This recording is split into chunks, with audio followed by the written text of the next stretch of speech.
Ladies and gentlemen, boys and girls, and everybody in between, welcome to another episode of The Twos, doing my VFL men's and women's season preview for the Cats here on the Hoops Crew Media Network.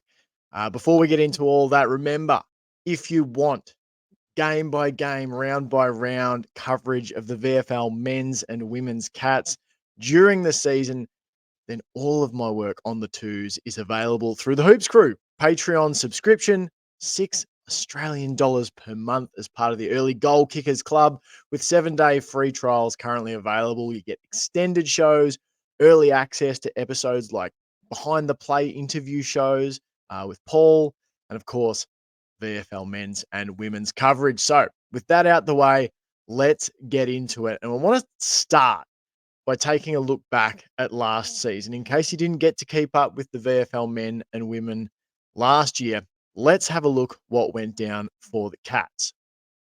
It was an up and down season for both teams. We'll start out with the VFLW side, and they sort of had mixed results. They began the season with a 9-point loss to North Melbourne down at Deakin University, went up the highway to Icon Park and defeated Carlton by a point, 22-21, and then started a great run of form for the women's team. They beat Darebin Falcons 78-2 at Deakin University. They won a low scoring game in bad weather against the Southern Saints 17-7, beat the Bulldogs 43-15. And then round 6 brought a great test, a good sort of benchmarking opportunity for the VFL women. They went up to Arden Street Oval to play North Melbourne, the team that had defeated them down at Cardinia Park to start the season. And the Cats came away with a 1-goal win, courtesy of a Liv Ciccolini goal right as the siren went. They won that one 28-22. So sitting pretty midway through the year, feeling good. Top 4 definitely on the cards. Finals seemed a lock. And then things started to go downhill.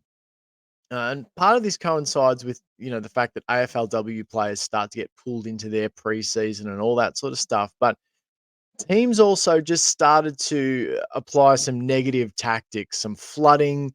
The Cats just started to fail to find a way through. So it started with a loss to Collingwood at Deakin University, a game the Cats felt they probably should have won. They lost that one 30-27.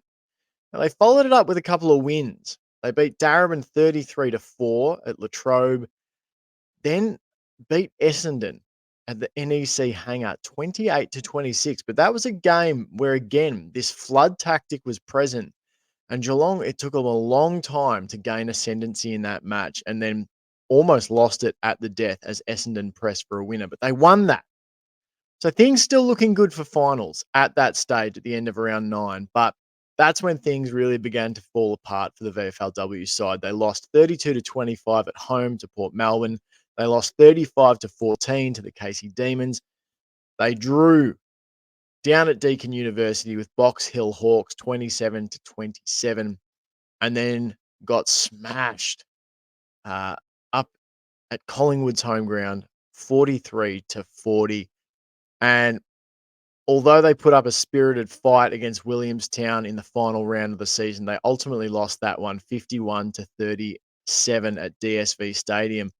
And that last sort of month and a half of the season condemned the VFLW side to miss finals. They only missed out by about half a game and percentage. They finished in 8th position, 7-6-1. A disappointing result for them given how the season started, but you could understand some of it. I suppose the thing you could understand is that once you start losing some of that AFLW talent, when their preseason starts midway through your campaign, you are losing a lot of quality. Chloe Shear was rotating through the side. Olivia Fuller was rotating through the side in the ruck. So to lose players like that is a big deal. Abby McDonald had been playing down back for them and had been playing quite well. So you can sort of understand that. But the game plan failing to adjust to the flood tactics of opponents was a bit frustrating. And I suppose it's something we saw the AFLW team wrestle with midway through their campaign, where it looked like they started red hot, then fell into a bit of a hole form wise. And it was that sort of thing where the opponents were defending conservatively and then counter attacking. And I remember saying on the podcast to Sam and Johnny, I wonder if we're going to work out how to think our way through this, how to attack this, because it's exactly the same thing that's happened to the VFLW side in their season. The VFLW side never really found a way to respond to it. The AFLW side ultimately did. They backed their skills, they moved the ball fast before that flood could even be set up, and were able to expose teams that were trying to play conservatively against them. So it'll be interesting to see what happens in that regard this year. Couple of focus players for the VFLW side last year. Charlotte Simpson was absolutely outstanding in the midfield for them, and Annalee McKee, just a great sort of utility player, a big jumping, leading forward who could also get around the ground, really athletic, spring-heeled is how I would definitely describe her, willing to tackle and also able to pinch hit in the ruck. And of course, both of those players have gone on to AFLW opportunities, which is awesome for them. Charlotte Simpson at the Saints and Annalee McKee at the Lions. So that was how the VFLW season unfolded. Let's have a look at their counterparts, the men. Well, the men fluctuated form and results all season. It wasn't a case of, one half of the year being really strong and one half of the year being really weak. It was just an up and down kind of year. They started off, they had a good win against Carlton at Icon Park. They won by 16 points. Then they got hammered by Gold Coast by 107 points, beaten soundly by Box Hill 107 to 52 on Easter Monday. They followed those two disappointing results up with a 60 to 47 victory over Werribee, which was an awesome match. They were one of only two teams to beat Werribee last season, the Cats. So, you found heart there. They beat Coburg the next week, 56 to 48, a game they probably should have won by more, but Coburg stuck around and were feisty. Then they lose to Southport down at Cardinia Park, 108 to 64. They drew with Richmond. This result turned out, I think, to be one of the key reasons why the Cats ultimately went on to miss finals in the VFL. They drew 75-75, a game they probably should have put to bed. Beat Port Melbourne the next week, 73 to 60, starting to flirt with finals. Then they go and get hammered by Footscray, 108 to 50. Turned around, beat Frankston on a Friday night, 72 to 70, down at Cardinia Park, but then lose the following weekend at Cardinia Park, 80 to 40 to Casey. You're seeing a pattern here, some close wins, some good performances over good opposition, but then it all falls apart, the next week. They go up to Sydney. They beat the Sydney Swans 77 to 69, a game that they let the Swans back in and almost threw away, but they ultimately steadied and won. They go and lose then the following week, 101 to 58 to North Melbourne. Another key result coming up here. Down at Cardinia Park against Essendon, just a month or so before the end of the season, and they lose 64 to 54 against an Essendon side they really would have backed themselves to beat. And games like that and the Richmond draw proved a big difference, I think, as to whether the Cats could have snuck into that wild card finals round or miss out as they did. Pretty spirited showing against Brisbane. At Brighton Homes Arena. They lost 112 to 77, but there was a clear gulf in class between the two sides, but there was definitely not a gulf in effort and endeavour. Geelong really took it up to Brisbane in that game despite the 35-point margin. They finally managed to put a flogging of their own on someone, the Cats winning by 90 points against the Northern Bullants. They then got hammered by Collingwood 129 to 55 in the second last game of the season before putting together a really spirited effort to defeat the GWS Giants down at Cardinia Park 92 to 78 to cap off their season. That left the VFL Cats at 8-9-1, 34 points total, and about 2 wins adrift of 10th place and those wild card rounds of finals. I thought a big problem the Cats faced last season was ability to put points on the board. Now, they were one of the more miserly back lines. They only conceded, I think there are only a few teams to concede. Um, they conceded 1,500 points last year, 1,549. There are only about 5 sides actually who conceded fewer. But so it really was the forward line where the Cats struggled. There's only 4 teams that scored fewer points than Geelong. They were the Sydney Swans, Frankston, Coburg, and the Northern Bull Ants. Those 4 teams combined only won 10 games last season. The Cats won 8 games, drew another one. Should have beaten Essendon.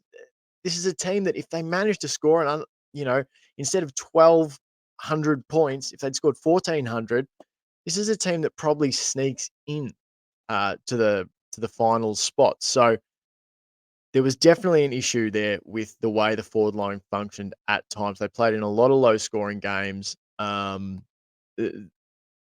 I suppose a consistent factor was low scoring games they would sometimes win, and sometimes they produced low scores and could not contain the opposition, which led to a string of close results and then some absolute blowouts in games like against Gold Coast and Box Hill, etc. Um, Jai Chalcraft, if we're talking about focus players for the Cats men's, he was pretty immense.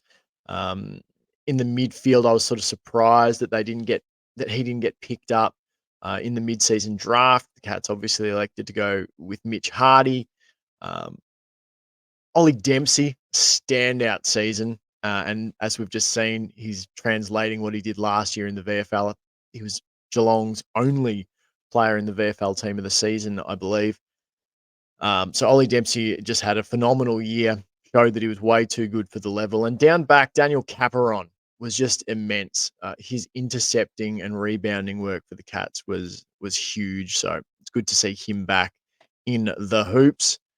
And speaking of players who are back, let's take a look at the lists in 2024. So we're going to start with the VFLW.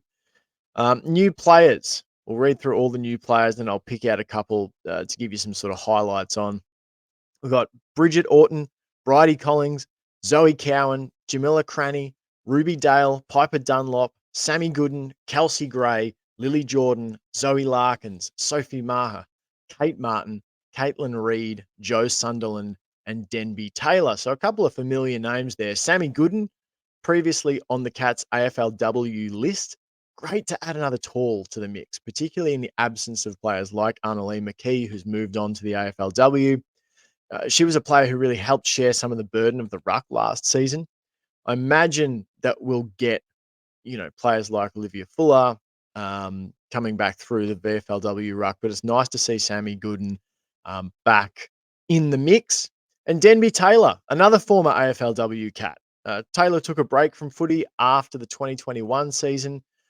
It's great to see her back in the hoops. She managed 18 games for the Cats at senior level from 2019 to 2021. So she brings with her a wealth of footy knowledge. As I say, like 18 games at AFLW level is nothing to be sneezed at, given the shortened seasons and all that sort of thing. She was a bit of a fixture in those 2019 to 2021 sides for the Cats. So great to see both of those players return. New back in the squad, returning, having previously played, but new to the squad this year. Players who are returning from last year. We've got Hannah Chalkley, Liv Ciccolini, Cheryl de Groot, Sophie Deneen, Abby Faval, Ella Firth, Mia Fuller, Annie Hay, Ava McKeegan, Jane McNeil, Brianna Pratt, Laura Ryan, Poppy Schapp, Liv Stewart, and Molly Walton. So I'm going to pick out a few names here. Liv Ciccolini, absolute fire starter for the Cats in 2023. Led the side with 11 goals, 7, including a match-winning goal at the death to beat the Kangaroos in round 6, as we talked about earlier. A good marking target, an opportunist inside forward 50, has a great motorbike celebration as well. Willing to pressure the opponent inside forward 50, averaged 3.8 tackles in 2023. Another name I want to pick out here, Jane McNeil, played her first season in the hoops in 2023 and showed some really exciting flashes.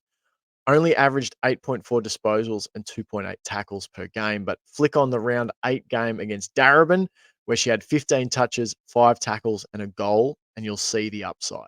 I'm really interested to see if she earns more time, even in the midfield, with the absence of an experienced mid like Charlotte Simpson, now that she's been drafted, because McNeil in that game against Darabin, it was a match from memory where Charlotte Simpson was absent, and there were a few players who maybe got a bit more of the footy.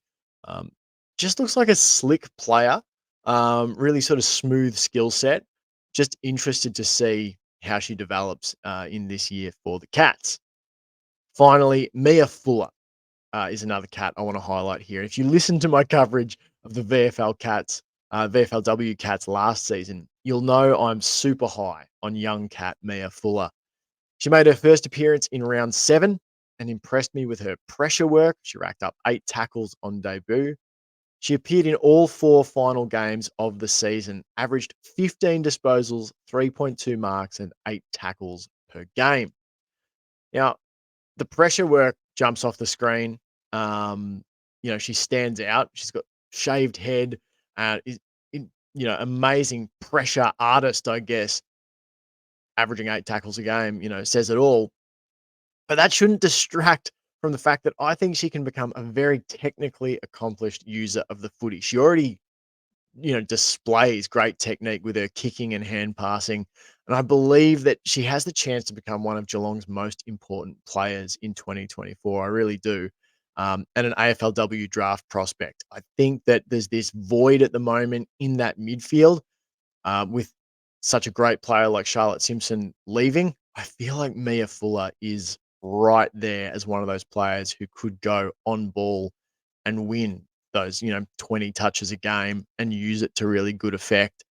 So, yeah, keep your eye on Mia Fuller. In the train on section, we've got Lulu Al Hanadi, Lily Baranderson, Bree Beckley, Gabby Della, Emma Gilligan, Michaela Leris, Cecilia Lowry, Mackenzie McGrath, Jessie Pham, Maddie Sexton, Alex Trezise, and Daisy Wilson. So that's the VFLW list covered. 2024, we're going to look at the VFL men's list here. Now, new to the squad in 2024. And the same thing, I'm going to pull out a couple of names and highlight them for you. Jameson Ballantyne comes over from spending a couple of years in the Footscray VFL program. Ethan Boris, Kaylin Bradkey, Darcy Edmonds, Nicholas Hooker, Paddy Hughes, Ajang Coolmun. Remember that name. Nicholas Minchin, Tobin Murray, Tom Pearce, Joe Pike, Oscar Pollock, Murtia Reach, Hamish Sinnott, and Todd White. So they're all new to the team this season. Now, Kaylin Bradkey was formerly with, played games for Sydney, a couple of games for Sydney's VFL or whatever the equivalent is, side, and then I think it's 16 games for Richmond's VFL team. Averaged 7.9 disposals, 2.8 marks, and 1.4 goals per game across his 18 previous VFL matches. Best match, probably 12 disposals, 4 marks, and 3 goals straight against Southport in round 17 last season. So if you're looking for some homework and you want to go and have a look at that game, that's the one I guess that popped out to me. Now, Ajang Coolmun, soccer to footy. He played for Anarchy last season, managed 15 games, and was awarded votes in the best player category in 6 matches. Now, I'm really excited to add another ruck to the equation to help Will Christie, Toby Conway, etc. That was something that we really got hit hard with in the VFL men's last season was as injuries happened at the AFL men's level, that strain just gets passed down to the VFL because suddenly you've got, Jonathan Segler gets called up and then you're left with Will Christie to fend on his own, or it might be Will Christie and Kyan. Adding someone exciting in the ruck department like Ajang Coolmun is really cool. I can't wait to see, how this VFL men's ruck room develops. Obviously, you'll have Toby Conway. in and around the mix. Now, how much AFL he plays this year, yet to be determined. But right now, he's your VFL men's week one starter. So I just like the fact that there's some depth here. Um, and it's always interesting to see how athletes from other sports cross over. This guy's played soccer, now playing footy, and had a really good season last year for Anarchy. As I said, he had 6 games where he got best player votes. So that's pretty impressive. Let's have a look at the returning players. Kai Anand, Lewis Antonak, Lachlan Bond, Daniel Caperon, big tick there. Cade Chalcraft, Will Christie, Mace Cousins, Ryan Ayers, Liam Fiore, Hunter Gotchling, Braden Ham, Marcus Herbert, Uriah Hollard, Riley Hutchins, Tanner Lewis, Matty Lloyd, Tanner Lovell, Hamish Lucas, Tyler Norton, Oscar Riccardi, Darby Schilder, Will Sheehan, and Bailey Van der Hoovel. So going to pick out 3 players here. Mace Cousins, I'm delighted to see back in the hoops. He really impressed last season. Averaged 13 and a half disposals and 5 marks per game in 2023. If you wanted to pull out his best game and go have a look at it, I'd say it was Essendon with 23 touches, 11 marks. This dude is brave and tough. Now, I don't know how much bulk he's put on between last season and this, but he didn't stand out as this massive, strong dude. He was just tough as nails. Going back with the flight of the ball, getting crunched, and taking marks. I really liked his game down back. I feel like he's just a gritty key member of that back line. Mace Cousins, loved what he brought in 2023. Hamish Lucas, 15.2 disposals and 4.2 tackles per game in 2023. His best match, if you want to look it up, I reckon Frankston with 22 disposals, 3 tackles, and a goal. Hamish Lucas, a little bit like Mace Cousins, doesn't strike you as this physically imposing player, but one of my favorite aspects about his game is his toughness. He's, relatively slender, silky skills, seems to be able to extract the ball in clearance situations, gets himself in good positions to receive the ball. But as I said, it's not like he's got this sort of Dustin Martin, Patrick Dangerfield, big, tough, bullocking body about him, but he's just tough. I'm sure it was Hamish Lucas who played a game last season looking like Voldemort with no nose. He had a big bandage straight through the middle of his face because he'd copped one to the schnoz, and he just played on and played through it. So I'm super stoked to see Hamish Lucas back at the Cats for 2024. Finally, Oscar Riccardi, 12.8 disposals, 3.6 marks per game in 2023. His best match, I think, was the last one of the season. 22 disposals, 2 tackles, and a goal against GWS. I'd love to see him flourish and earn his way back in at AFL level next season. Probably needs to find a way to stay involved in games more, and probably considers himself a little bit unlucky at not being offered an AFL contract again this season with how he finished the season. His last 3 games, he went over 20 disposals in each, but it just wasn't enough to secure that AFL contract. I think if he can start this season and continue on from where he left off the last one, he'll put himself in good stead, maybe to attract opportunities at higher levels in 2025 and beyond. And it'd be great if he could. Obviously, famous name with the club. So whether it's at AFL level or VFL level, it's awesome to see him back in the hoops. All right, let's go through these 2024 fixtures. We'll start with the VFLW team. They start this weekend. The Cats take on Carlton at Cardinia Park. So you should go down and watch. Saturday 23rd at 11:15 a.m. They take on the Blues at Cardinia Park. They follow that up next weekend. Another Saturday game against Box Hill down at Cardinia Park at 2 o'clock. Then it's on the road to Trevor Barker Beach Oval to take on the Southern Saints. Then it's to Darebin in Colac. Interesting game there. Game played in Colac, but against Darebin. Then they've got GWS Giants up at Tom Wills Oval, North Melbourne at Arden Street Oval, Carlton at Icon Park, Collingwood at Deakin University, Casey Demons at Casey Fields, Williamstown at DSV Stadium, the Western Bulldogs at Deakin University. Box Hill at Box Hill, Port Melbourne at Deakin, and then they finish the season at Windy Hill against the Bombers on Saturday, the 22nd of June, 2:30 p.m. So that's the 14 games for the VFL side.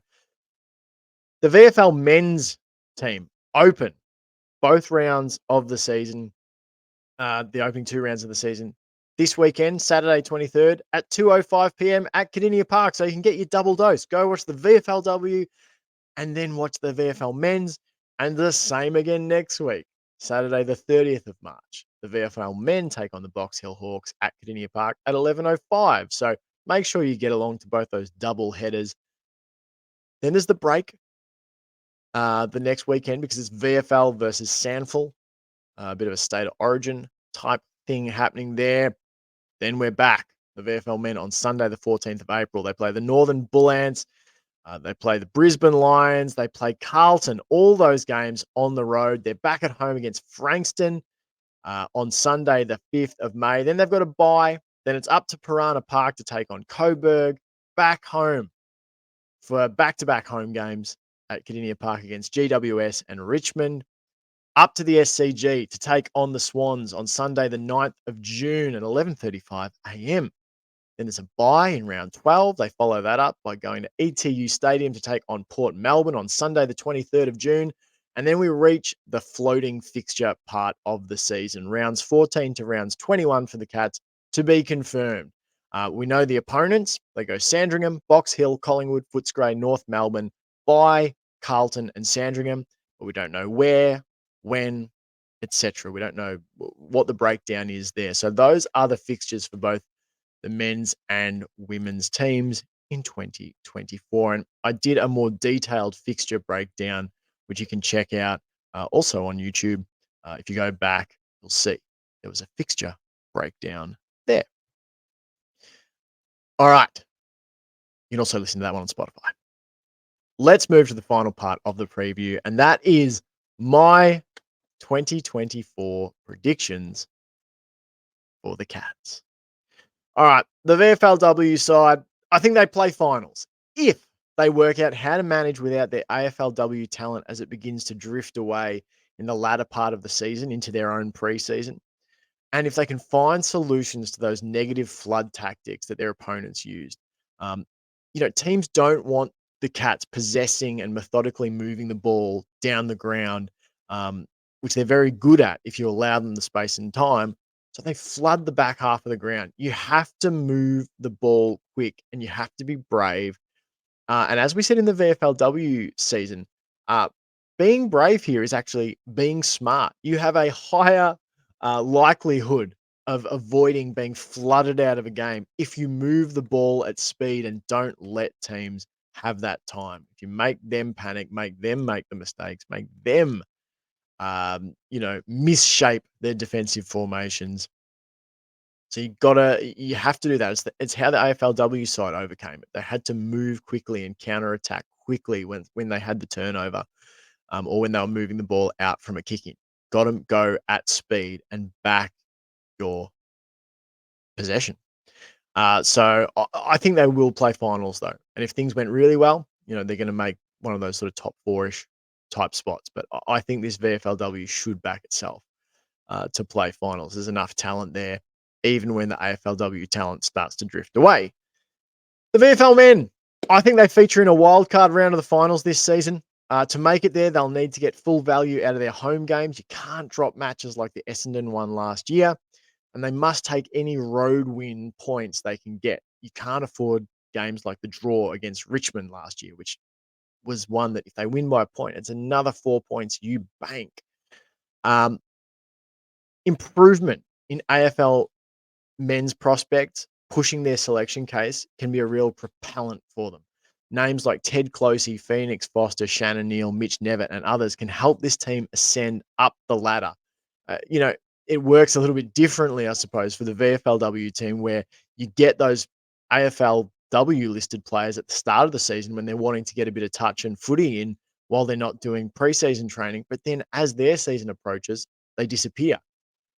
The VFL men's team can theoretically have access to this AFL level talent the whole season because their season runs concurrently with their AFLM counterparts. So I think there's a lot of young guys, as I said, the names I've mentioned, Closey, Foster, Shannon Neal, Mitch Nevitt, James Willis, and others who come to mind. They're going to be pushing hard for selection this season. You know, they know there's opportunity there as this Cats team goes through a transition at the AFL men's level, which they are, whether they're competing for finals or not. We're in a transition from the Selwood era into the next era.